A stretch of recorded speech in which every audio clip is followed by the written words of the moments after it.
Hola. Bueno, levamos a revolución con 15 minutos de retraso. Agardamos recuperalo nesta sesión.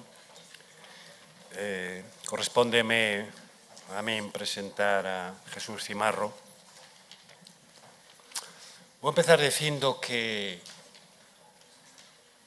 alá en xaneiro do ano 2012 liamos unhas declaracións de Blanca Portillo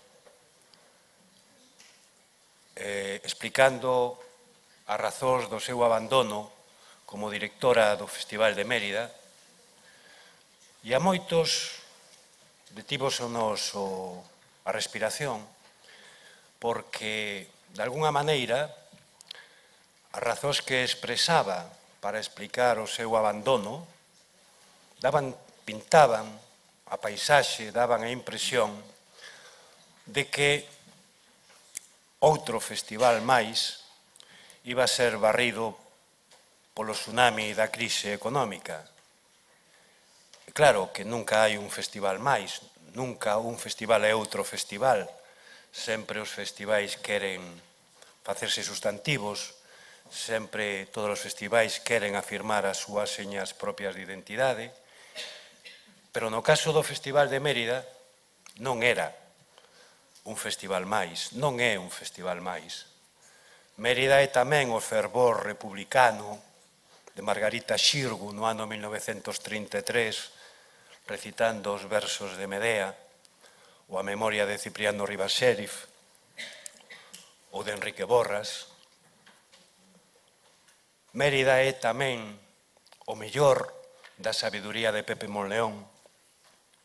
Mérida, segundo que conta a lenda urbana, e Nuria Esper mandando deter a Treboada para que ela pudera seguir dicindo os versos de Medea, e según di Marco Ordóñez que lle dixo Luís Pascual que estaba ali, a Treboada detívose para que Nuria Esper seguira recitando os versos de Medea, e só ao final, cando acabou a función, a Treboada caeu e retumbou en toda a Mérida e en todo o mundo. Eso é Mérida, non? Entón, cando, efectivamente, despois das declaracións de Blanca Portillo, pensábamos que aquel era o retrato dun festival en bancarrota e que, infelizmente, as tensións da política, porque Blanca Portillo fora nomeada por unha administración anterior, etc., e todo parecía apuntar de que as cousas pintaban francamente mal. Claro que daquelas ainda non sabíamos que Monago era Monago, que ia ser Monago. E entón eu quero aproveitar aquí a ocasión para agradecerlle, no nome dos todos os que amamos o teatro, a Jesús Cimarro, darlle as gracias porque Mérida non morrera, darlle as gracias en nome de todo o teatro porque Mérida non só non morrera, senón que siga manifestando unha saúde extraordinaria. Eu coñecín a Jesús Cimarro alá a principios dos anos 80, cando el e eu éramos 30 anos máis novos. Cimarro é de Érmoa, e naquela altura había un potentísimo teatro no País Vasco, conformado sobre todo por Gueroa, que fixera un espectáculo que naquela altura pasara por Galicia, concretamente pola sala Luis Seoane da Coruña e pola sala Caritel de Ourense, que eu daquela xestionaba. Morte accidental dun anarquista, de Dario Fo. El era o responsable de todo aquilo. Digo todo isto porque Jesús Cimarro, agora recoñecido produtor de Pentación, estivo nas orixes de hai 30 anos, verdade, construindo xa un teatro posible para un país que ia ser outro, non? Digo todo isto porque, efectivamente, podíamos afirmar a banalidade de que Cimarro é un produtor que ama o teatro, naturalmente, claro, non? Isto é un tópico. Eu creo que Cimarro é unha persoa que, porque ama o teatro, decidiu ser produtor. E dentro dos oficios do teatro, eu teño a impresión de que a produción é o máis ingrato, é o máis desagradecido, é un deses oficios que non concita os aplausos, verdade? Está detrás. E casi sempre, cando as cousas saen mal, é o frontón contra o que se arremete. Pero cando as cousas saen ben, casi ninguén se lembra que detrás tivo que haber un productor. Estes últimos días son días intensos para Jesús Cimarro. Acaba de recibir un premio importante, o premio a Palma da Mostra de Teatro de Autor Contemporáneo de Alicante, precisamente polo seu recoñecemento á dramaturxia española. Porque hai que dicilo, que Cimarro tampouco é un produtor al uso. E Cimarro, dentro dos autores españois, ten posto e defendido autores como José Luis Alonso de Santos, como Javier Tomeo, como Fernando Fernán Gómez, como Jordi Galcerán, como Paco Mir, como Carles Alberola, e como Pepe Sánchez Sinisterra, ou como Pérez Riera. É dicir, nestes tempos nos que efectivamente o normal, o lóxico, o evidente, o fácil é arremeter contra a crise, Jesús ten demostrado unha intelixencia e unha capacidade de sobrevoar as situacións que permite que efectivamente o Festival de Mérida en dúas edicións apenas nos teña sorprendidos a todos pola súa altísima musculatura, polo seu impacto mediático, sobre todo, importante. Entón, insisto, moitas gracias, Jesús, por facer que Mérida non morrera. Cando queiras. Moitísimas grazas, Manuel. Tes razón, hai 30 anos que nos coñecemos. O tempo dá unha distancia, a verdade, que permite... Eu creo que nesa xeración que xurdiu a comezos dos 80 podemos defender a xestión cultural e a xestión teatral, neste caso, mellor que moitos dos políticos que nos queren facer unha reconversión non desexada, pero necesaria. Ao longo da miña intervención, porque sí quero que despois no turno, na quenda de palabras ou no debate, quero que haxa certa polémica, porque posiblemente vou facer certas afirmacións que se cadra non son políticamente correctas, pero vaya, aí están. Así que, en primeiro lugar, quero agradecer a organización destes encontros, que se celebren, que se organicen un foro destas características, que se organice, é moi importante, sobre todo pola posibilidade de intercambiar ideas, de intercambiar mensaxes e propostas.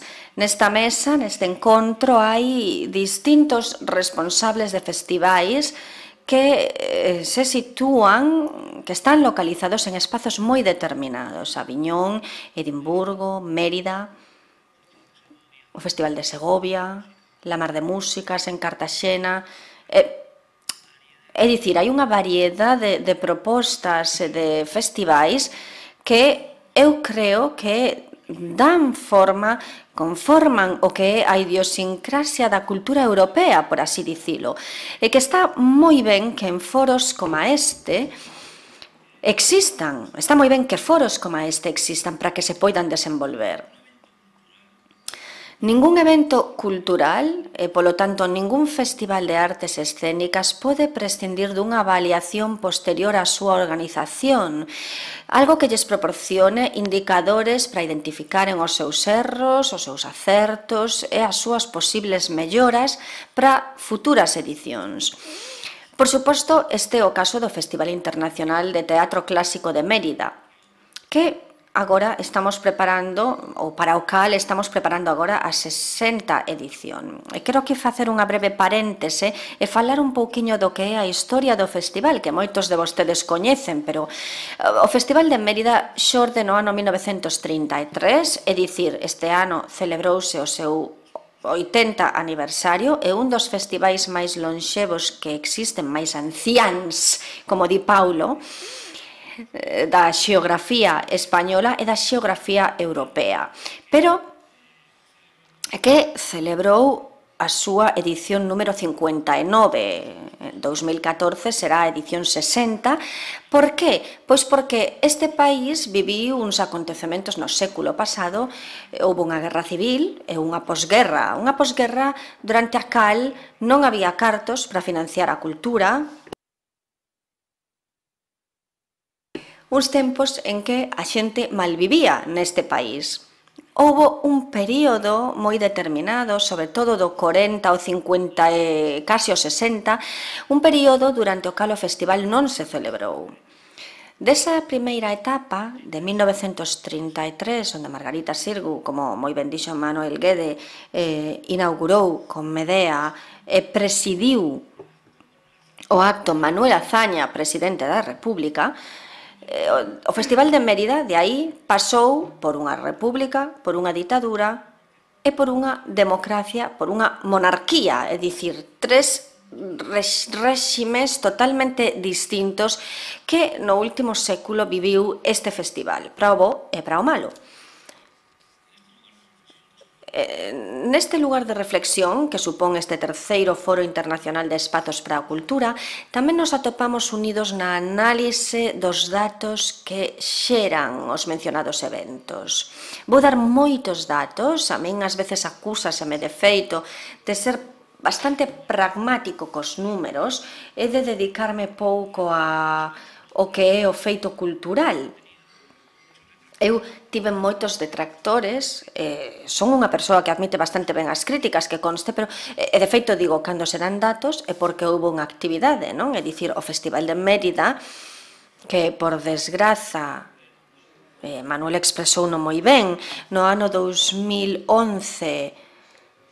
tivo a súa peor edición e estivo a punto de desaparecer, cun déficit, de feito, bastante grande nesa edición, un déficit, ademais, que arrastraba maior. Pois nese momento, como digo, eu asumo a dirección do festival con 4,5 millóns de euros de débeda, que agora falaremos sobre iso, e a min correspóndome como director detallarlles a actividade que o Festival de Mérida veu desenvolvendo nas dúas últimas edicións, porque quero compartir con vostedes unha serie de datos e quero explicar por que, o meu entender, o meu parecer, existe un rexurdimento nun festival que nunca debería de chegar a estar tan tocado como chegou a estar. E para que negalo, quero ademais compartir con vostedes o éxito continuado que supón acertar, que non é habitual, acertar, como digo, na xestión cun novo modelo. Un modelo que tampouco é tan novo, pero que sí soubo adaptarse aos nosos días.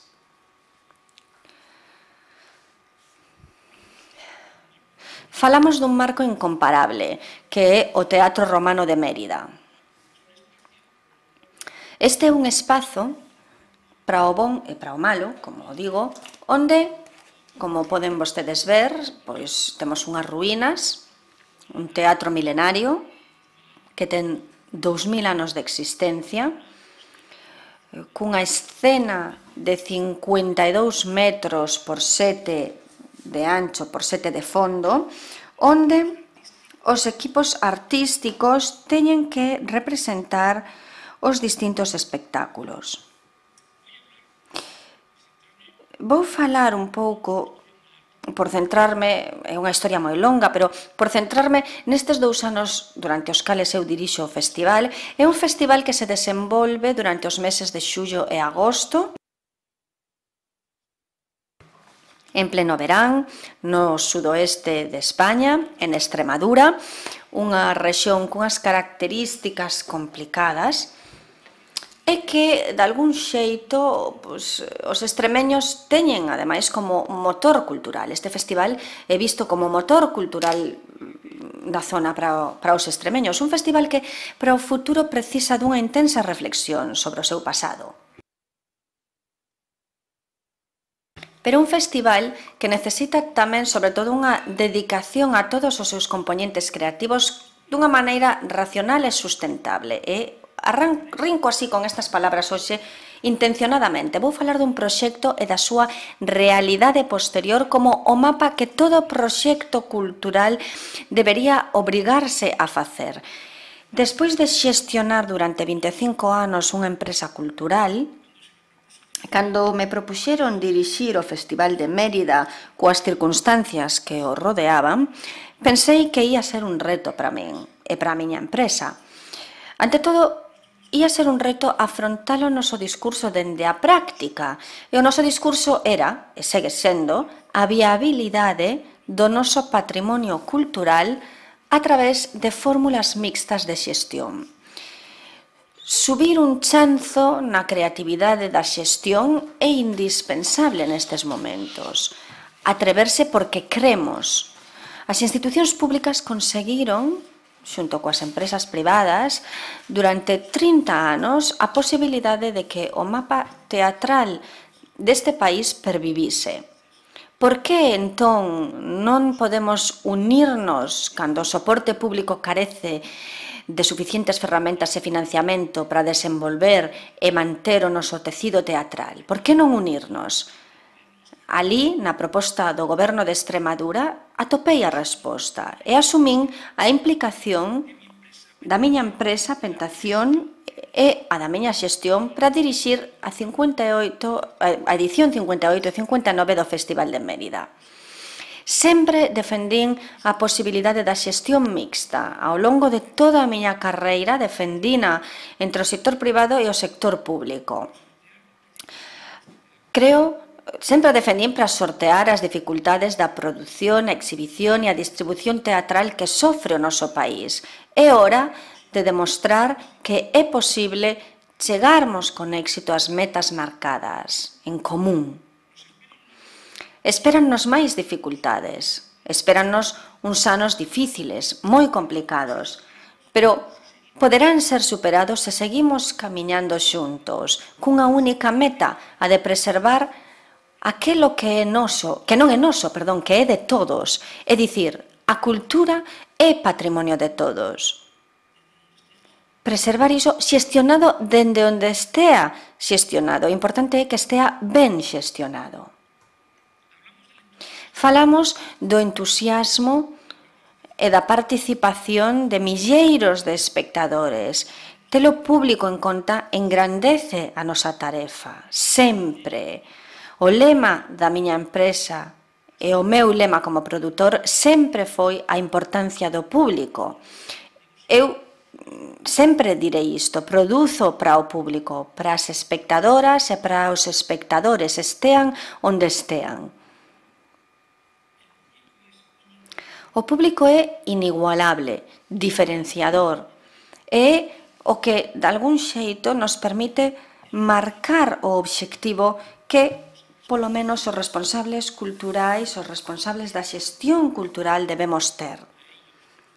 Debémonos a eles, ese polo menos é o meu criterio.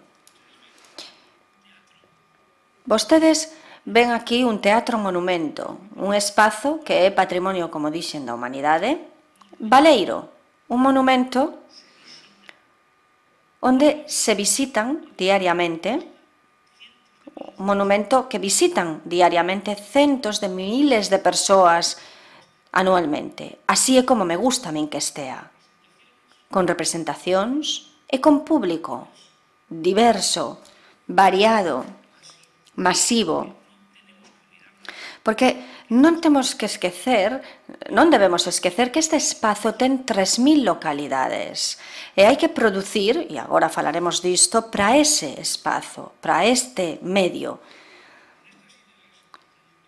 Con estas ideas introdutorias, vou agora pasar a desglosar un pouco como foi a miña experiencia a que me proporcionou a elaboración deste proxecto e posteriormente a dirección deste festival, porque o obxectivo deste foro é compartir, debatir, cuestionar e chegar a algún lugar que son as ideas e os valores comuns.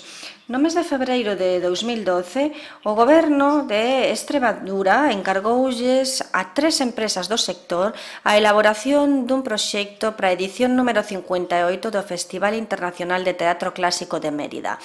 Non era a primeira vez que se externalizaba a xestión. Hai xente que dixo que vergoña, privatízase.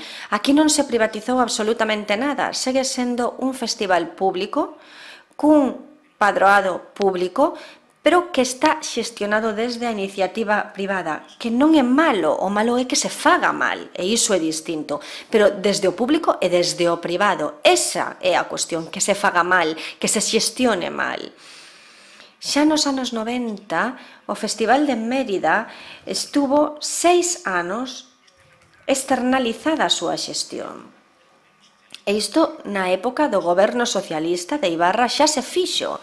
É dicir, como eu lles dixen a moitas persoas nestes momentos que cuestionaron a externalización, dixenlles, se o fixo Ibarra e saiu ben, por que nestes momentos non vai sair ben? Deixen polo menos a marxe de dúbida a esas persoas que están a dirixir este evento. Deixenlles a marxe a equivocarse ou a acertar, como se equivocan ou acertan os artistas. Esa é a miña defensa como produtor e como xestor cultural. Sempre reivindiquei o mesmo que reivindicaron os artistas, o dereito á equivocación. O problema é que cando en xestión un se equivoca, e cando se xoga cos cartos de outros, iso é problemático, claro, e máis problemático é cando se xogan os cartos dun. Pero ben, como dixen, non é a primeira vez, foi unha empresa extremeña a que xestionou ese período e ao longo da historia do Festival de Mérida foron anos importantes e de esplendor ese modelo de xestión. O proxecto seleccionado foi o da miña empresa e foi designado director artístico con moitos interrogantes, porque moita xente se preguntaba como un empresario, como un produtor ia dirixir artísticamente un festival destas características. Pois ben, é lóxico, hai moita xente que non coñece, Manuel dixo moi ben, a función dos produtores. Eu considérome un produtor atípico, porque son un produtor económico e son un produtor artístico. É dicir, isto non significa que non teña a capacidade, polo menos de intentar dirixir. E asumín o reto porque puiden facer algo moi sinxelo, contratar un director, como fago habitualmente cos meus espectáculos. Eu producín máis de 150 espectáculos e podería ter contratado a milleiros, a moitísimos dos directores que traballan na casa, pero dixen que non. Dixen que este era un reto para min, demostrar que se pode xestionar e se pode dirixir artísticamente. Era un reto e daba moita vertixe ou moito medo. Como dixen, así é como ven os artistas desde o escenario. E, como veíamos antes, así o ve o público dende as gradas dese teatro romano. É dicir, son dúas visións totalmente distintas, da parte artística e da parte do público. De algunha maneira, da parte do que financia, das persoas que van ver os espectáculos. Como xa dixen, o proxecto foi seleccionado, o da empresa Pentación, que é unha produtora que leva 25 anos no panorama teatral, que se fundou en 1988, tamén dunha maneira moi determinada, entre un autor, un director, un actor e un produtor. É dicir, as 4 patas do negocio teatral. E digo o negocio porque eu considero un negocio teatral, xestionado polas partes que hai implicadas, e despois falarei disto. Ao longo da traxectoria da empresa, en relación co Festival de Mérida, non é nova, é dicir, desde o ano 1989, A miña empresa traballou cos distintos directores, como en León, con Camps, cos distintos directores que foron levando a xestión do festival, e eu producira xa 8 espectáculos no festival, é dicir, que eu coñecía xa perfectamente que tipo de espectáculos se tiñan que facer nese espazo, nese medio. Para min, o Teatro Romano de Mérida non era algo novo. Espectáculos como Anfitrión con el Brujo, Yo Claudio ou Fedria con Ana Belén son espectáculos que eu de alguna maneira xa producira no Teatro de Mérida, enchendo os chanzos dese Teatro Romano de Mérida, porque unha das cousas que para o bon e para o malo ten ese espazo é que é un teatro de 3.000 localidades, que se vas facer experimentos aos que van ir 300 persoas é moi triste ver ese espazo. Por iso mesmo, agora falarei, abrín unha programación off nun espazo máis pequeno, nun espazo para 250, 300 persoas, para poder facer espectáculos que non requiran a presión que supón ese espazo.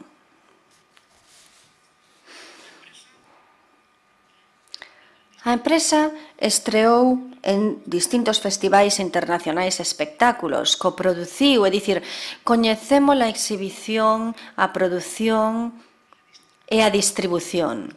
As tres patas que implican, que forman o que é o feito teatral. E dou estes datos e estas referencias para que poidamos entender, porque hai moita xente que non entendeu como pode ser que un produtor sacase adiante artística e económicamente este festival. Pois ben, dou estas referencias porque creo que son importantes para tamén entendermos quen está detrás e que estrutura está detrás nestes momentos da dirección do Festival de Mérida. O padroado do festival, que está constituído polo Goberno de Extremadura, o Ministerio de Cultura, o Concello de Mérida, a Deputación de Badaxoz, a de Cáceres, e 3 entidades, 3 caixas de aforros, as súas fundacións, ben, como digo, é un festival íntegramente público, xestionado por un padroado que decidiu externalizar a xestión e que exixe contas no ámbito artístico e no ámbito económico.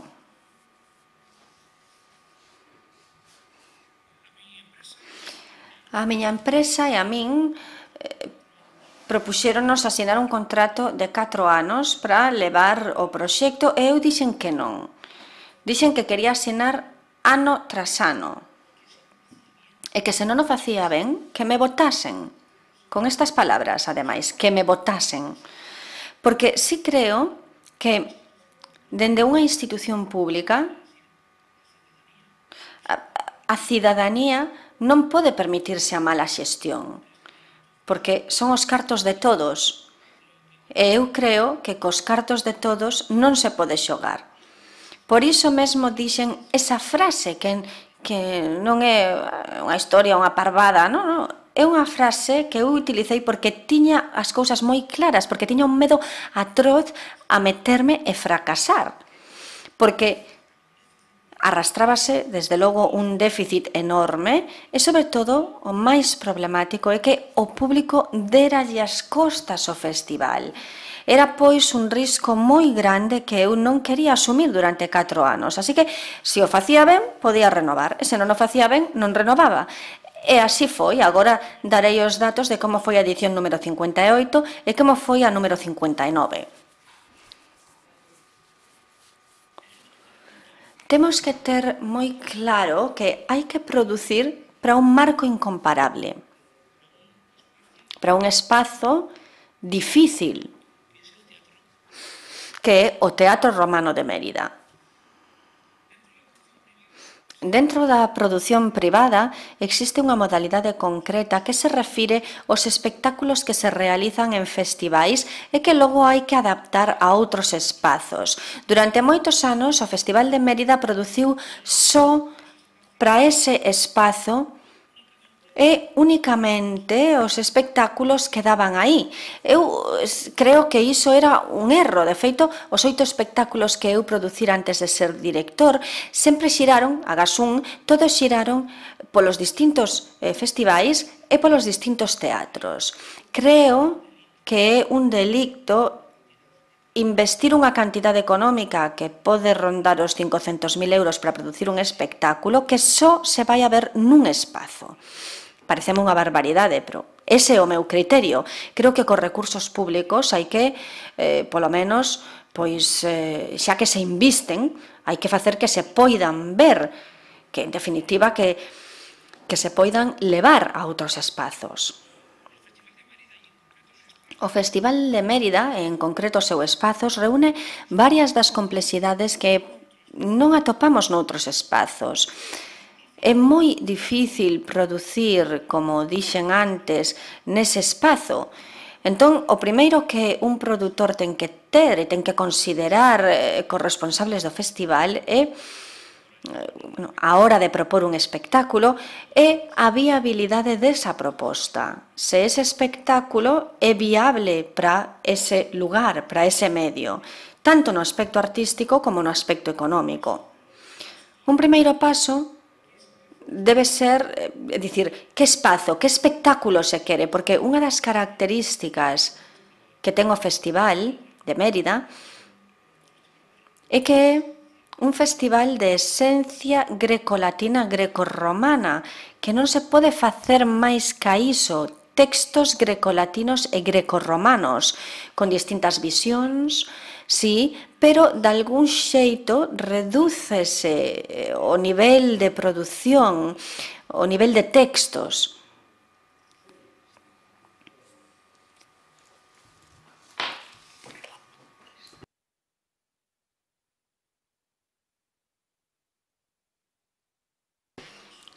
Desde a dirección propuxémoslles aos equipos artísticos distintas modalidades.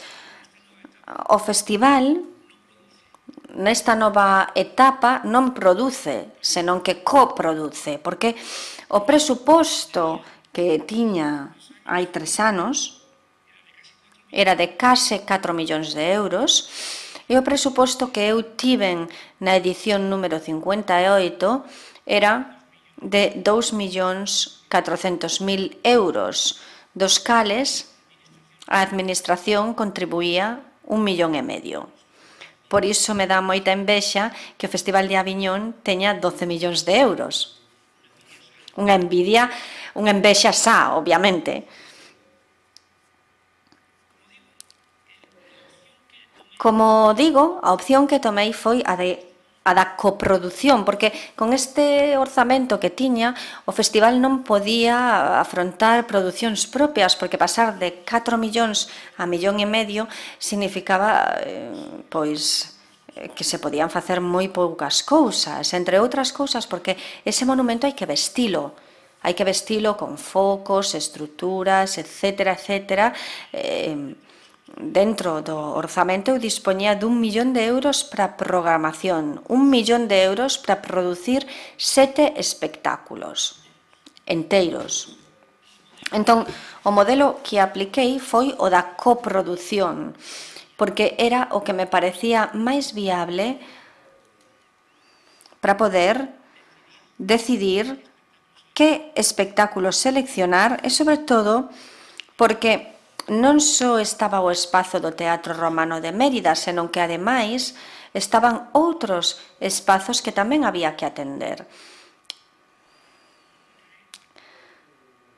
Agora explicarei por que digo isto, porque cando a miña empresa asina o contrato co goberno extremeño para xestionar o festival, como dixen, a contribución económica que fai o goberno extremeño naquel momento dun 1.400.000 euros, iba incluído. O festival costaba 2.390.000, é dicir, que había que conseguir 900 e pico mil euros da venda de billetes. Se esa venda de billetes non saía, a miña empresa asumía o déficit. Por iso digo que eu ia asustadísimo. Porque imaginade que ese ano ocorre pois chuvia, os espectáculos non funcionan, o público, e que se recadan 500.000 euros. A miña empresa tería que por 400.000 euros para pagar esa diferenza nesa edición. Se houvese un superávit desa venda de billetes, por outra banda, eu tiña que entregar o 85% do superávit, tiña yo que entregar ao goberno extremeño. O meu beneficio sería só do 15%. É dicir, algúns dixeronme, vaya negocio que asinas, vaya putada que che fixeron. E eu dixen, pois sí, era unha negociación complicada, sen dúbida, difícil, pero aí estaba. E digo porque é público, porque unha das cousas que eu fixen, e verémolo agora ao longo da xestión, non está só a parte artística, senón o que é a xestión deses fondos públicos. Unha das cousas que fixen sempre foi entregar as contas, as facturas e o pagamento desas facturas, algo que había moitos anos que non acontecía nese festival. Vou pasar a outras cousas. Bueno, la 58 edición. A 58 edición do festival, que é a edición que eu dirixín, a primeira que dirixín, tiña moi claro daquela que tiñamos que combinar a parte artística, a parte económica e a parte de comunicación. Tiñamos que aportarlle a este festival o lugar que xa tivera e que xa non tiña e que fixera del que estivera a piques de desaparecer. Tiñamos que aportarlle unha imaxe, unha proxección outra vez nacional. Tiñamos que facer que os medios de comunicación se interesasen de novo pola programación deste festival. Eliximos como lema para este festival Grecia. No 2012 producírase en Europa a intervención de Grecia por parte da Unión Europea e críamos que era moi importante vincular a Grecia actual coa Grecia clásica. Por iso, o espectáculo que inaugurou esta edición chamábase Hélade, Grecia en grego. É dicir que, en certo modo, intentamos atopar semellanzas. Este foi un espectáculo onde facíamos un percorrido ao longo duns cómicos que se fixo a propósito para este espectáculo, para esta organización, e onde conseguín que grandes artistas da escena nacional que nunca pisaran o Festival de Mérida estiveran ali presentes. Unha das palabras que eu propuxen aos artistas para vir a Mérida, porque ninguén quería vir a Mérida, porque moitos artistas non cobraran e moitos facían unha especie de boicot. Unha das cousas que lle dixen ao presidente do Modelo Extremeño foi hailles que pagar a todos para que poidamos ter credibilidade. Para iso todo o mundo ten que cobrar, hai que atopar os cartos donde sexa. El dixo, pois imos ter que pedir un crédito porque o goberno non forma parte dos orzamentos, veis? Pois pedimos un crédito, que é o que facemos os empresarios privados, e pedimos un crédito de 3 millóns de euros e pagouselles a todos, pagamos prácticamente o 80% da débeda que tiñamos e, sobre todo, pagamos os artistas. Porque así foi o que lle dixen os artistas que participaron nesa edición. Tiñamos que ter complicidade. Era indispensable. Era a palabra que eu empregaba continuamente cos artistas e cos medios de comunicación. A complicidade. É dicir, tiña que aparecer a complicidade para que o festival puidese ser novamente o que xa era e para que o público regresase ao festival.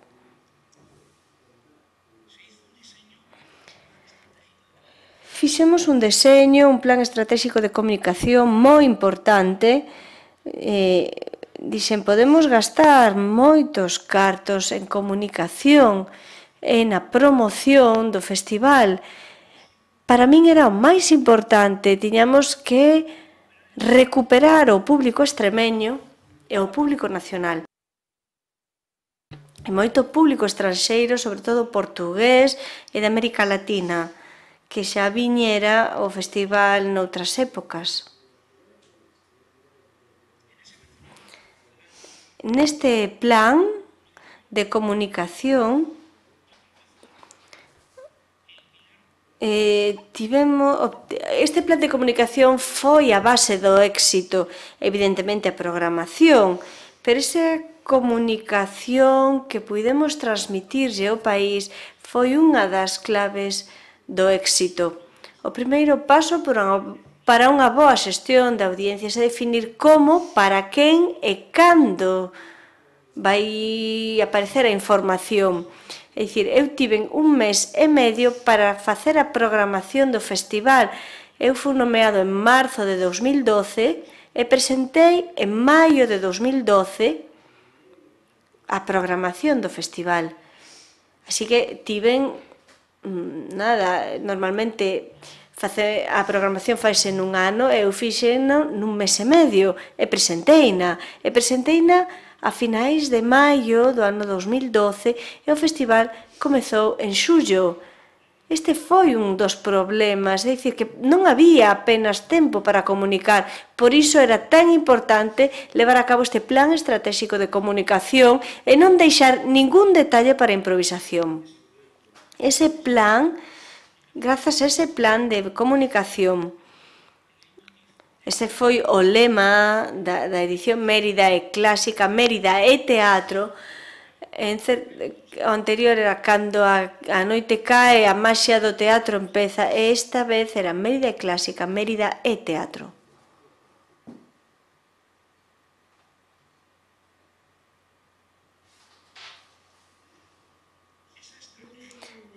Pois esta estrategia de comunicación fíxonos estudar unha imaxe e unha característica diferente e eleximos a cor laranxa para toda a imaxe do festival. Así, nestes 2 anos, definímonos deste xeito, mudamos a imaxe do festival para que fose máis identificativa, para que o público pudese identificar a través dos diferentes soportes nos que se presentou. A cor corporativa para todas as aplicacións e, máis concretamente, esta cor que vedes aquí, que serve para ilustrarnos o lema, tanto dun ano como do outro, e dentro desta comunicación levamos a cabo unha ronda de contactos cos medios de comunicación que resultou indispensable. Houbo medios que estaban mostrando as uñas, medios importantes e medios influíntes, como son os xornais, El País, El Mundo, La Razón, o ABC, ao nivel nacional. Medios que dicían que o modelo estaba en cuarentena e outras moitas cousas. E tivemos que gañar a súa confianza a todos os niveis a través dun equipo de comunicación, xa veremos aquí o organigrama, e dentro deste plan de comunicación con todas as súas ferramentas, publicidade, cartéis, banderolas, comunicación online, 2.0, etc., etc. Todo isto foi clave para poder proxectar esta idea.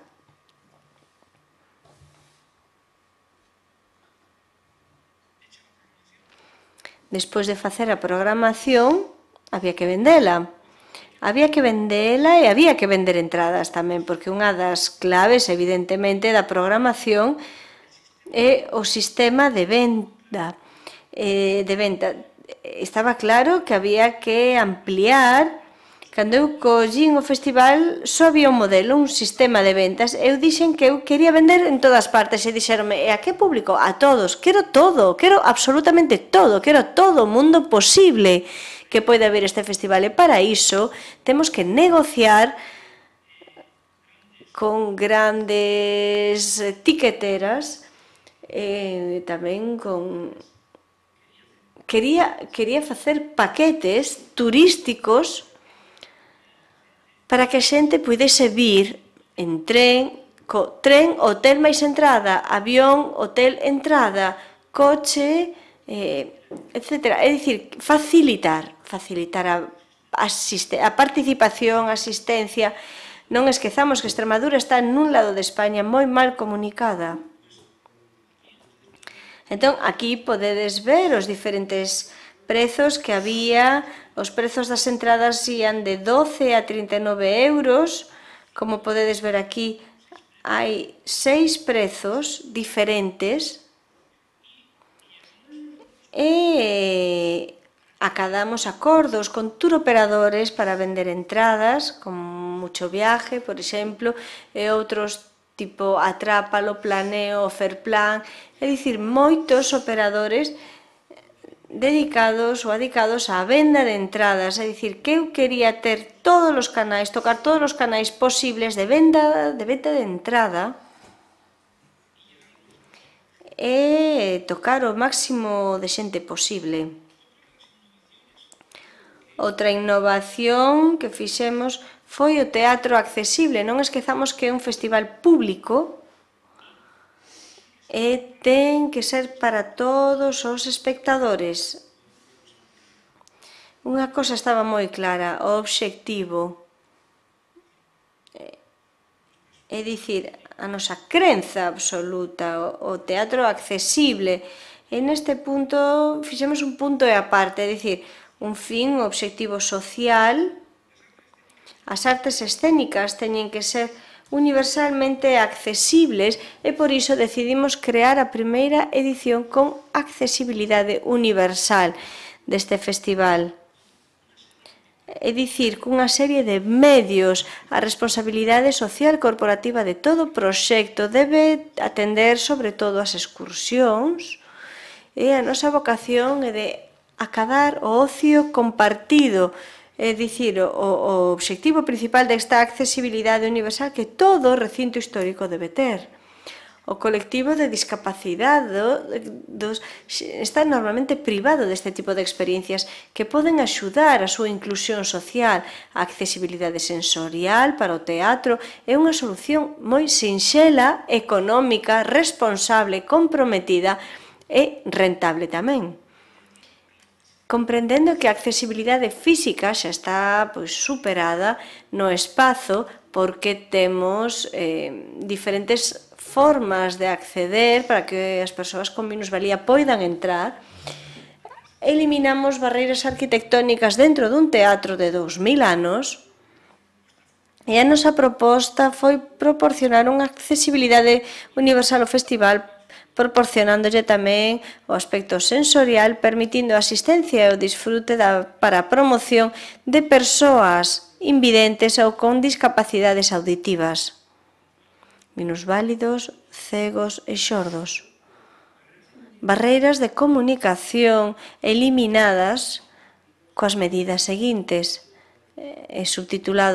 Subtitulei adaptado para as persoas con capacidade auditiva que se poidan apoiar no subtítulo para poder ver a obra, autodescripción a través de receptores como estes, onde individualmente a persoa pode escoitar, ou tamén as persoas maiores que teñen dificultades de escoita.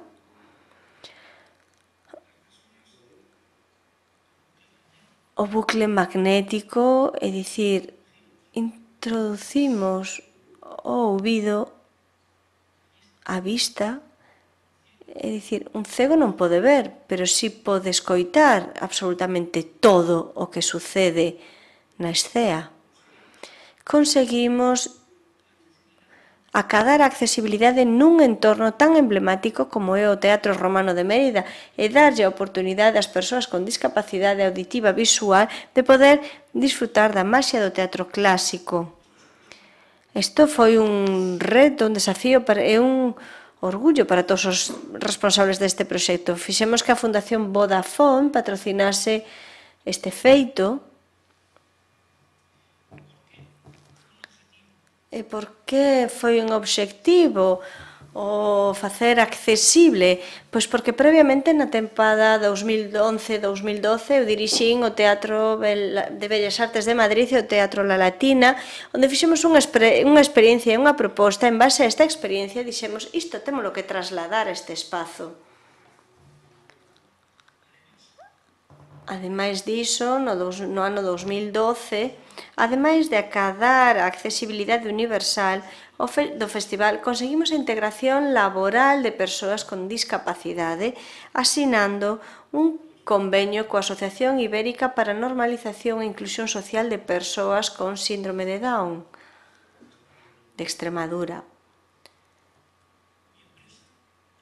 A miña empresa, dentro do seu marco de política de responsabilidade social, corporativa e empresarial, creou emprego para persoas con síndrome de Down a través de contratos por obra ou servizo determinado durante as representacións do festival, para que pudesen cumplir unhas funcións sociais, é dicir, que tiñamos moi claro que queríamos integrar. E isto foi o que vendimos tamén aos medios de comunicación. Pensábamos que era necesario aportarlle unha imaxe diferente ao festival. Como poden ver, a programación non só é a programación do Teatro Romano de Mérida, pero hai un ciclo de conferencias, unha produción off, obradoiros, pasarrúas, un foro internacional de festivais e a primeira edición dos premios Ceres de Teatro.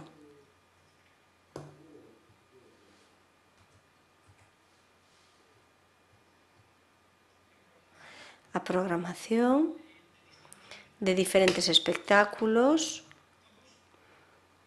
todos eles relacionados coa esencia grecolatina, grecorromana e a fusión de grandes textos con grandes figuras. E un dos acordos aos que cheguei co Goberno de Extremadura foi a implicación da profesión extremeña no festival, que estivera menospreciada, ninguneada. É dicir, que había moitos anos que no Teatro Romano de Mérida as compañías de teatro extremeño xa non traballaban. E dentro do contrato asinado co padroado do Festival de Mérida, tiven que investir 190.000 euros en presenza extremeña. E o que eu dixen foi que non ia investir 190.000, pero ia facer máis, ia investir máis. Propuxen que pecharan o festival 2 espectáculos coproducidos polo festival con compañías extremeñas. E no ano 2012, o investimento do festival con compañías extremeñas foi de 325.000 euros. Porque eu cría que a implicación do tecido teatral extremeño era fundamental dentro do festival, porque é un festival. Era incrible que unha persoa do exterior tivese que reivindicar isto a directores extremeños que dirixiran o festival. Eu tiña moi claro que isto era fundamental, entre outras cousas, para a paz social, para a implicación dos medios locais e nacionais tamén.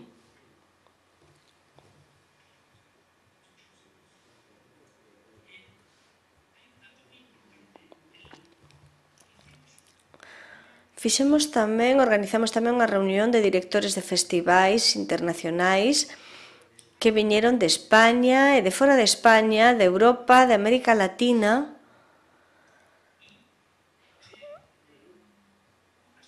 E houve unha serie de conclusións porque foron fundamentais. Estes 2 días de encontro foron fundamentais para plantexar o que sucedeu cos festivais europeos e os festivais en xeral. Que pasaba cos seus modelos, coas programacións que tiñan, coas promocións.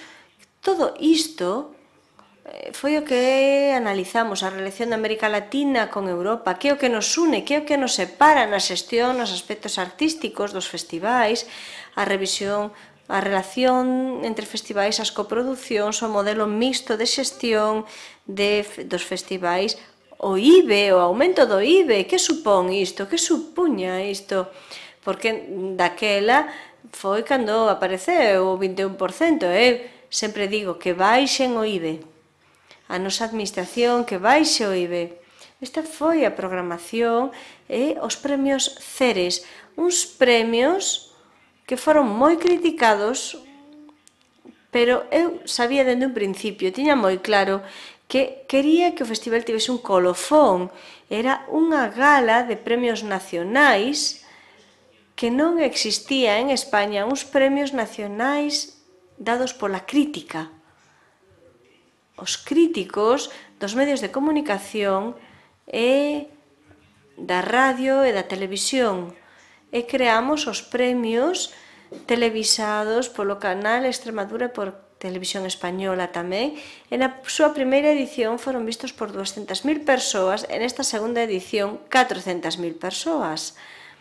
Unha gala que empregou a técnica do mapping para aproveitar ese entorno tan maravilloso, unha gala que costou 600.000 euros, costou cartos, unha gala onde implicamos as compañías extremeñas, porque fixéronse obradoiros relacionados co greco-latino, co greco-romano en 20 cidades extremeñas, onde 20 compañías extremeñas daban cursos, obradoiros. Entón, en certo modo, na primeira edición traballaron 25 compañías extremeñas, e nesta segunda edición foron xa 30, case 30 compañías extremeñas.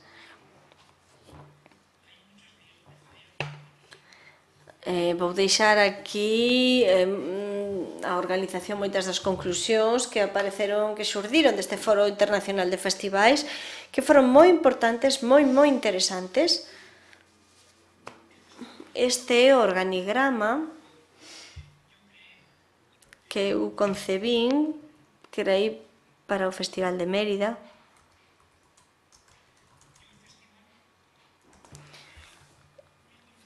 Unha condición que eu presentei para a dirección do festival, o goberno extremeño e o padroado, foi que eu non quería a ninguén do equipo anterior, e non teño ningún problema para recoñecelo. E dixen que quería formar un novo equipo. Unha das razóns polas que Blanca Portillo errou na súa xestión, e digo porque ela tamén o dixo públicamente, é que herdou un equipo moi viciado. E eu penso que isto era negativo para a xestión. Por iso eu creei, quería un novo equipo. O 90% era prácticamente extremeño. Eu non collín. Eu só collín o xefe de produción e o xefe de comunicación de Madrid. Pero todo o resto do equipo era extremeño. Eu sabía, eu quería que tiña que ser extremeña xente que traballase para o festival. Tiña moi claro. Poden ver aí diferentes estructuras. No festival, nesta última edición, traballaron entre equipos artísticos e técnicos 500 persoas.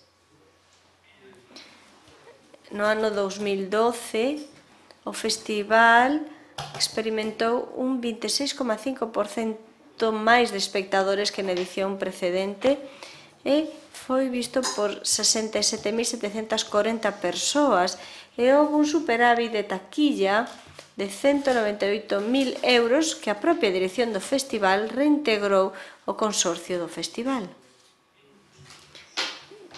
Superáramos a barreira dos 900.000 euros, é dicir, conseguimos aumentar o número de público.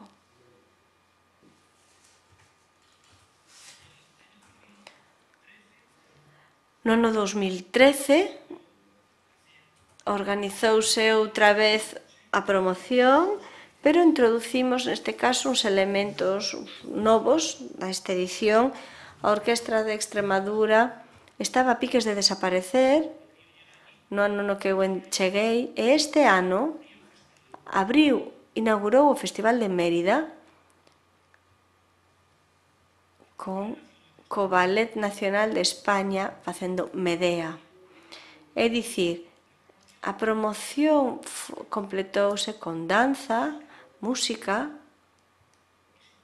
e introducimos o cine. É dicir, xa tiñamos teatro nas rúas, e tiña moi claro que tiñamos que abrirnos ao resto das artes.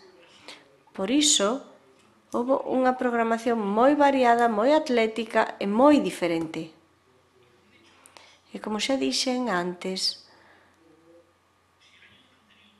o ano anterior organizamos un encontro con directores de festivais. Este ano conseguín celebrar a reunión anual de todos os directores dos institutos Cervantes do mundo inteiro e que fixeran a reunión en Mérida, no Museo de Arte Romano. Non tiña nada que ver, pero eu sí sabía que fose un lugar de referencia. E dos 80 directores dos institutos, os 80 directores dos 80 centros Cervantes do mundo viron Julio César, que era a obra que estaba representada naquel momento, e deste xeito analizaron o impacto que tiñan as representacións de teatro en espazos de patrimonio da humanidade. Dentro de monumentos, cal era o impacto? E iso foi un encontro moi interesante pola incidencia de actuar nun teatro destas características ou nun espazo con este tipo de características. E, evidentemente, tamén celebramos a segunda edición dos Premios Ceres. Isto é a programación off, a reunión internacional de directores que foi presidida polos príncipes de Asturias.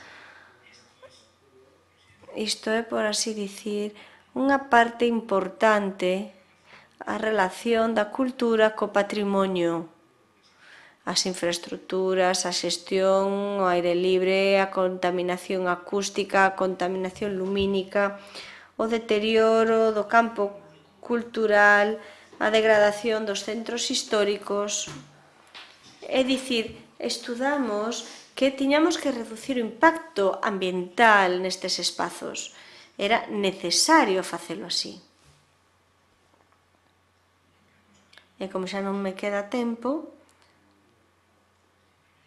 vou pasar por diferentes... Esta é a gala dos Premios Ceres, onde hai distintos premios e un premio Mérito Augusta que este ano recaeu en Nuria Esper. Fixemos que as grandes figuras do teatro nacional estean aí representadas e recordounos como ela nese espazo fixera Medea 5 veces, en 5 ocasións, desde moi nova ata unha idade xa moi madura. Foi un privilexio impresionante. Os distintos premios outorgados e o balance da edición de 2012. O festival crece en espectadores un 40% en relación co ano 2012. Acadamos 74.583 espectadores de pago no Teatro Romano, é dicir, 21.191 espectadores máis que na edición anterior. E con todas as actividades, o festival tivo 87.819 persoas.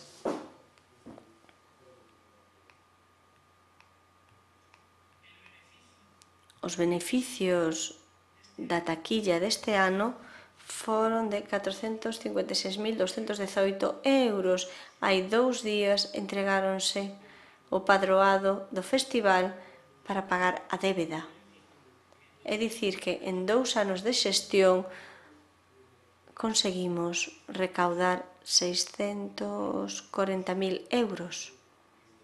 650.000 euros que xa se entregaron. Este superávit, como xa dixen, demostrouse xa que é posible facer, pero é unha verdadeira tolemia. Na edición 60 fixemos que a débeda que pagamos, tiñamos 600.000 euros de débeda e que se incorporen os orzamentos para que a dirección do festival non teña esa espada de Damocles a hora de programar, porque eu dixen que acadamos 75.000 espectadores en 37 representacións e que podemos conseguir un máximo de 100.000, non se van poder conseguir moitos máis, porque é dicir que xa temos o 75% de ocupación do espazo. Entregouse un cheque ao presidente e ao xerente do festival. Isto foi provisional en setembro e agora entregouse o definitivo. E voulles dar unha serie de datos. Aumentos con respecto ao ano 2012, 40%, 21.000 espectadores, 70% de ocupación, 87.000 espectadores. Esta é a comparativa no Teatro Romano de Mérida, 2011, 42.581 espectadores, 2012, 53.392 espectadores e no ano 2013, 74.583 espectadores. É dicir que hai unha diferenza de cifras, creo que bastante evidente, bastante clara. Acadamos 3 cheos absolutos. Metimos 3.030 persoas nalgúns espectáculos nesta edición. E aquí temos os datos de procedencia do público. É dicir, que os datos que temos son das persoas que pagaron con tarxeta de crédito para saber a súa procedencia, de onde viñan, a súa orixe, porque as persoas que pagan a entrada na entrada non pagan e punto, non sabemos máis destas persoas, pero sí sabemos de onde proceden as máis de 25.000 persoas que pagaron as súas entradas coa tarxeta bancaria. E aquí podemos facer a comparativa de 2012 e a de 2013. As comunidades autónomas de onde proceden para nós é moi importante para despois poder analizar a comunicación e facer máis incidencia nestas comunidades autónomas. Evidentemente, destas 75.000 persoas que viñeron este ano, 10.414 son extremeñas que pagaron con tarxeta de crédito, 6.500 de Madrid, 3.912 de Andalucía, de Castilla e León, de Castilla-La Mancha e ata de Ceuta e Melilla. É dicir, que isto permítenos saber de onde ven o público, porque unha cousa está moi clara: ou coñecemos a procedencia do público ou non podemos facer nada. E estas son ferramentas e a dirección dun festival ten que ter estas ferramentas para poder programar, para saber onde incidir, onde insistir na comunicación.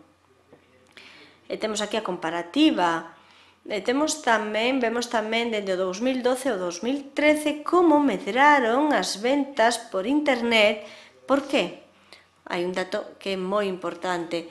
No 2012 sacamos a venda e a programación a finais de maio do 12. Este ano presentamos a programación o 15 de marzo, é dicir, 2 meses e medio antes que o ano anterior.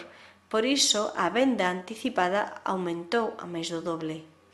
É dicir, isto permítenos saber canto público imos ter con anticipación para poder tamén incidir nos espectáculos que teñan menos audiencia e dedicarlle unha maior promoción. Ben, temos tamén aquí datos de diferentes repercusións en medios, que é unha das cousas que máis me obsesiona este ano.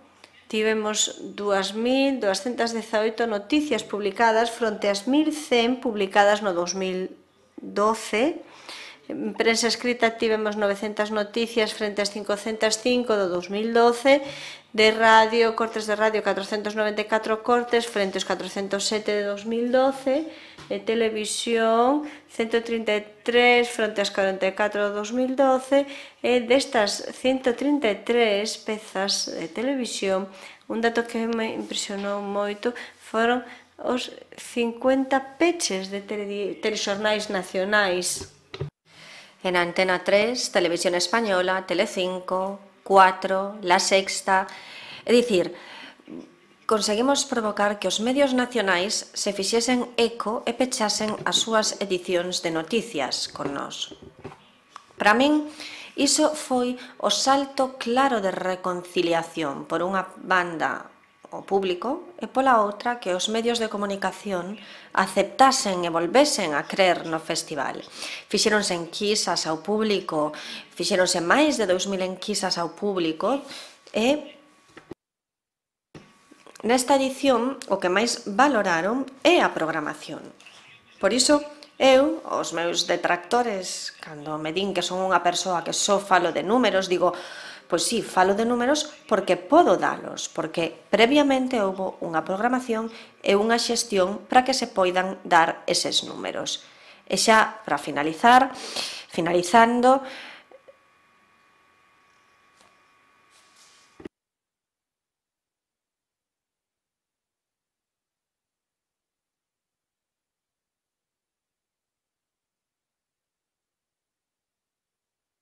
ben, vou xa ás conclusións. Podemos e debemos reivindicar o modelo de xestión mixta público-privada e o papel que teñen as persoas, isto é, os profesionais, aos que se nos encomenda a organización deste tipo de eventos. Demostrouse coa xestión deste festival que o modelo funciona, sen mermar en ningún momento a calidade artística. No caso do Festival de Mérida, buscouse o equilibrio entre dúas miradas. Sempre se debe buscar o equilibrio entre a xestión económica e a xestión artística. Estes tempos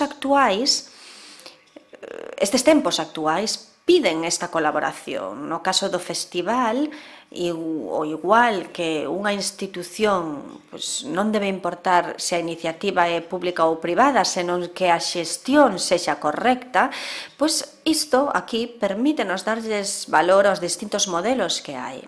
É indispensable a transparencia na encomenda organizada pola institución que o fai e tamén, por suposto, a transparencia na contribución económica, tanto dos recursos que se contribúen como dos que obtén a xestión e dirección do festival. Por certo, este ano, un dato que se me pasou, as compañías extremeñas recibiron no festival 425.000 euros para coproducir 2 espectáculos importantes que logo poden xirar. Con este modelo de xestión, o festival volve ao lugar que lle corresponde. Ante a repercusión dos bons resultados do festival, xa se recibiu a chamada da Plataforma Europea de Festivais requirindo a nosa presenza ali, é dicir, xa nos dixeron que debemos estar ali. Como estou neste foro, ou como neste foro, eu creo que o Festival de Mérida está onde lle corresponde. A isto non teño nada máis que engadir, só unha reflexión. Despois da aventura que lles relatei, e fronte ás que me esperan, temos unha máxima, que é esta: a cultura precisa de repouso para construir e non de presa para substituir. Boas tardes.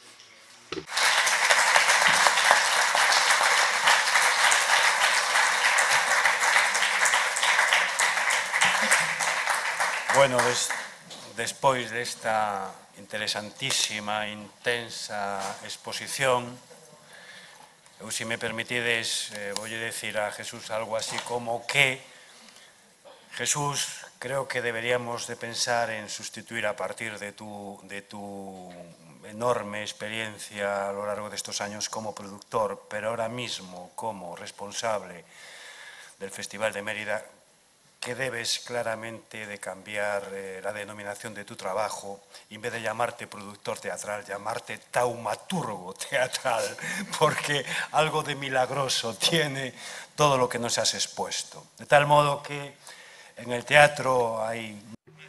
De tal xeito que no teatro sempre hai unha máxima ao referirse a Aviñón. Aí falase do milagro Aviñón, ben, eu creo que tamén se debe falar agora do milagre Mérida. E a partir de aí... En concreto, Jesús, aquí en Galicia, por razóns obvias de cultura, temos moi sensible a nosa aproximación con Portugal. Mérida é territorio fronteirizo tamén, históricamente o Festival de Mérida participou sobre todo con Joaquín Benítez, o director do Festival de Almada, verdad, en iniciativas. Tes previsto de alguna maneira establecer, manter esta línea de diálogo con Portugal? Sí. De hecho... Sí, de feito, este verán estivo o director do Museo de Belas Artes de Lisboa no festival.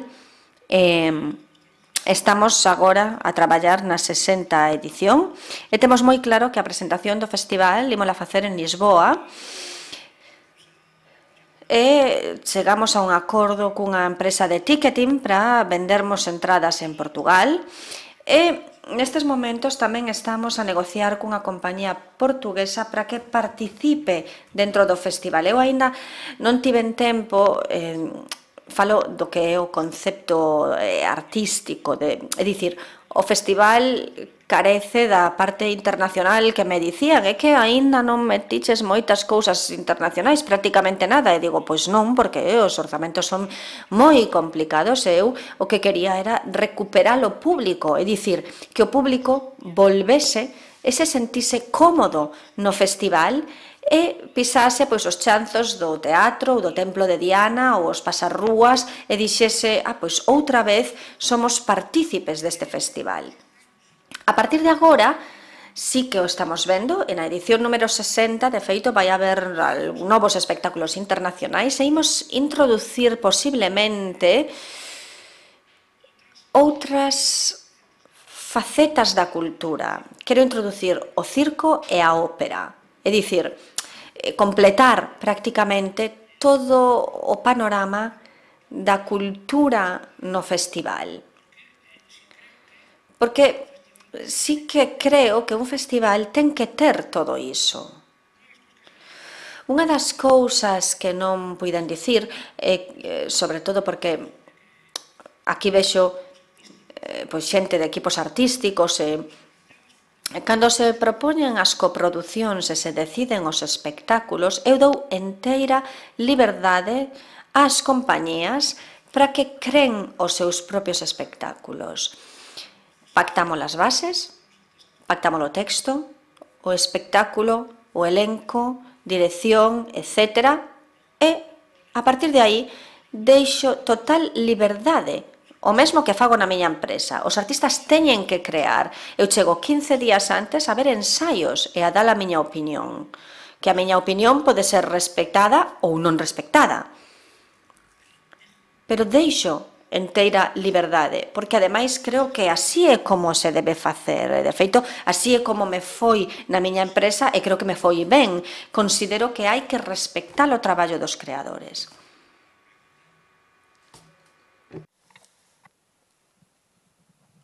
Sí, hablaba de la importancia.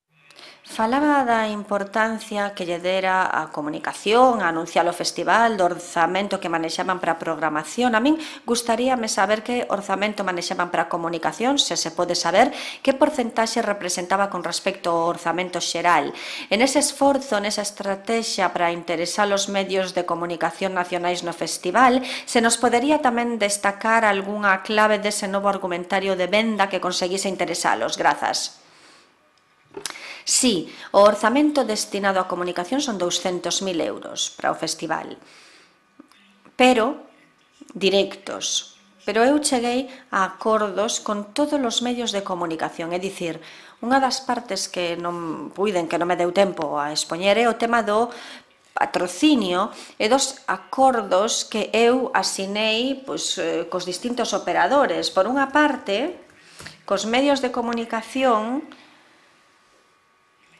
eu cheguei o primeiro ano, investiran fortunas en publicidades de pagamento e claro, eu cheguei e dixen, non hai cartos, dixen, eu teño butacas, o que fago é intercambiar butacas por cartos de publicidade. E cheguei a acordos con cadenas nacionais de radio, con televisións e con medios escritos.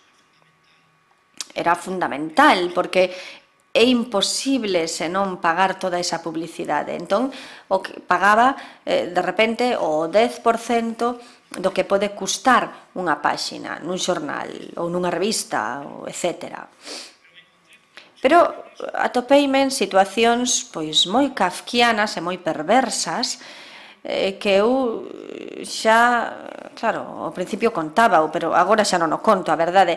Eu cheguei e a cidade de Mérida estaba chea de banderolas e perdín presuposto para a edición do 2012 desas banderolas que había, desas bandeiras que había colgadas pola cidade, e a empresa extremeña que as fornecía pasoume un orzamento desorbitado. E eu dixen, a min en Madrid cóbranme a metade do que me queres cobrar ti. E ven un camión de Madrid con 6 operarios. Como pode ser que ti me cobres o dobre? E dixo, home, claro, é que non me vas pagar. Entón, pois, claro, vasme tardar en pagar 1 ano ou 2 anos, pois, claro, pois cobroche isto. E eu dixen, pero é que, a ver, isto, vamos a ver, isto non é así. Aquí vaise pagar inmediatamente. Esta é unha das cousas que eu fixen. Eu presentei as contas, ao final de cada edición, presentei uns tochos así, públicos aos medios de comunicación e ao Parlamento extremeño, con factura, con o que indica cada factura, coas nóminas e co pagamento adxuntado, anexo, detrás de cada unha desas partidas orzamentarias. O que sí tiña moi claro é que me ían mirar con lupa tanto a oposición como o propio goberno. E a cidadanía, en definitiva, tamén. Así que dixen claramente, os fondos, os cartos, teñen que estar moi ben fiscalizados, pois os patrocinadores desapareceran, porque os patrocinadores teñen moito medo á polémica. En un festival como este, que arrastraba unha polémica de impagos, máis aínda, porque Facenda estaba mandándolles aos patrocinadores embargos para pagaren as débedas da Seguridade Social e de Facenda. É dicir, o panorama que tiñamos ante nós era paupérrimo, desapareceran todos os patrocinadores. Eu atopeime de repente con que, aquí tedes un pouco balance, este catálogo, aquí está o que é o padroado, e aquí vedes os distintos patrocinadores. Por exemplo, estaba Reale, que é unha empresa de seguros, que no catálogo de 2012 eu metino e dixeronme, eu non quero estar, eu non poño cartos. Eu dixenlle, confía, eu tive unha reunión coa directora de unha empresa italiana de seguros, tive unha reunión con ela e dixenlle, confía, eu voute poñer, non me deas nada. A maior parte dos patrocinadores que estaban ali postos non me deron nada. Eu simplemente dixenlles, confiade, apostade, non poñades ningún euro. Xa o poñeredes. E este ano puxeron, claro. Porque había que xerar esa confianza, perderase a confianza e había que dala, é dicir, desapareceran. O mesmo que pasou no país, o capital fuxiu, estámoslo vendo. A xente non ten confianza. Había que transmitir esa confianza. Entón, aquí tedes medios, operadores de todo tipo. Este ano, por exemplo, conseguimos que o transporte oficial sexa Renfe. Non me deu cartos, pero púxome a publicidade. Todos os cabezais do AVE, durante 15 días, pois levaron o logotipo do festival. É dicir, fixen moito intercambio, moito troco de publicidade, porque é o que temos, soportes, distintos soportes para comunicar.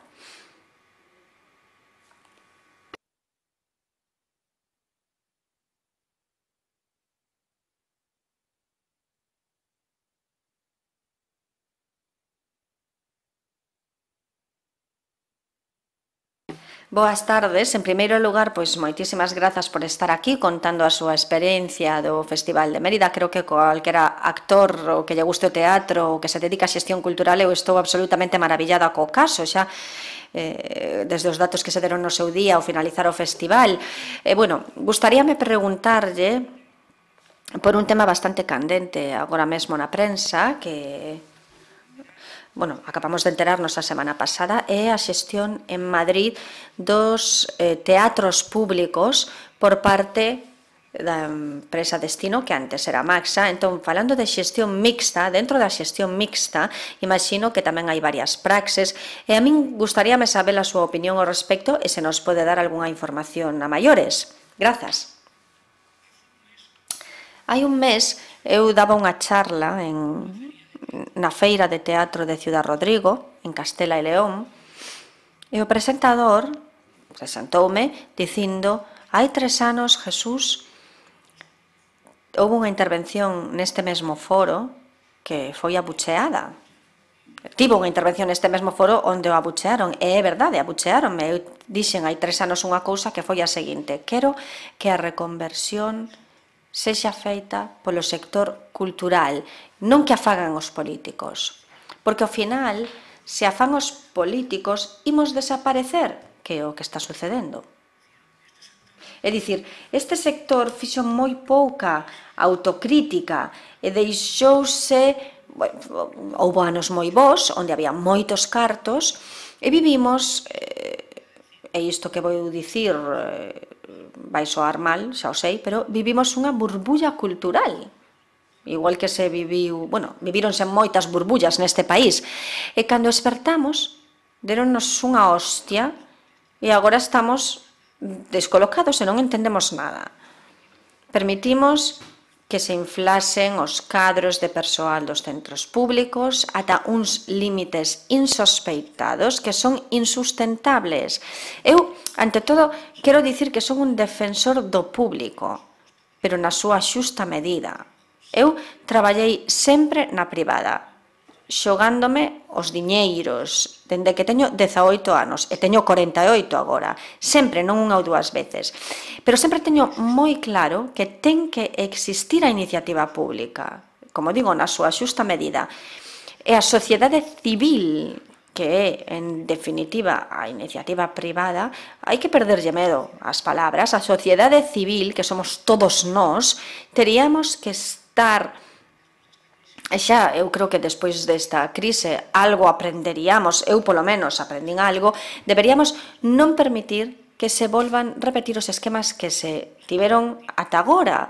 Non podemos permitir que unha televisión teña 1.600 empregados ou que un centro público teña de repente, como acontece, pois por exemplo, no Teatro Fernán Gómez de Madrid, 4 calefactores para encender a calefacción, 4, 5 rexedores, cando non hai produción, é todo así.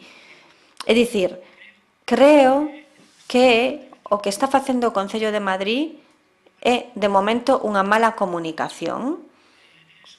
É que unha persoa entrou nunha cristalería rompendo todo. Si creo que determinados teatros municipais poden exixir ou requirir unha xestión mixta. Considero que o teatro español ten que seguir sendo público, pero reestruturado, porque se non se reestrutura, entón chegan os señores como a ese e din 150 persoas nun teatro, ingresos tanto, gastos tanto, fora. Claro, é porque non teñen ningunha conciencia e ninguén lles explicou por que pasou iso. E ninguén lles explicou que esa estrutura se cadra con 50 é viable. Sendo pública nas mans da administración, como ninguén o explicou, como só miramos o noso traseiro e a defensa do meu posto de traballo, pois quedamos en que de repente non temos posto de traballo, que é o que está a acontecer en Madrid, que de súpeto un señor iluminado di que hai que votar a 400 persoas, sen pensar en nada máis, sen considerar nada máis. Entón, a min tanteáronme, a min e a moitos empresarios, propuxéronos quedarnos con distintos espazos. Eu dinlles a miña opinión, que é a que estou transmitindo nestes momentos. Non sei se che contesto con isto.